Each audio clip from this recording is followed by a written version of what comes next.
আসসালামু আলাইকুম বিয়ার, সবাই কেমন আছেন? আজকে আমি 2 বছর আগে আমার মিনি মাছ আনা, সেটা আমি রান্না করবো। মাছটা খুব ভালো করে ধুয়ে আমি লবণ হলুদ মাখায় এখন এটাকে ভেজে নিব।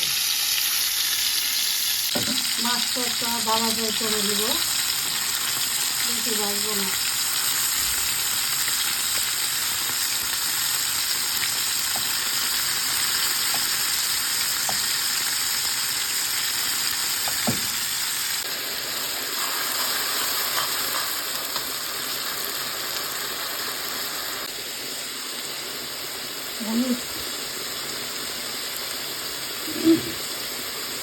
মরিচের পাতি বেশি দিব না, প্রচণ্ড ঝাল হয়ে যায়। লবণ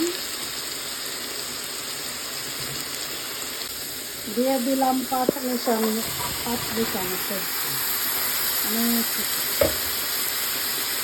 মিশালি সবজি। কি যে একটা ঘ্রাণ বের হয়েছে, এটা কাঁচা না থাকলে বোঝা যাবে না।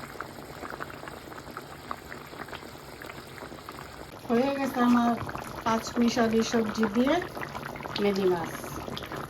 এখন ফিনিশিংয়ে একটু ধনিয়া পাতা দিয়ে দিলাম, ঘ্রাণটা সুন্দর আসবে।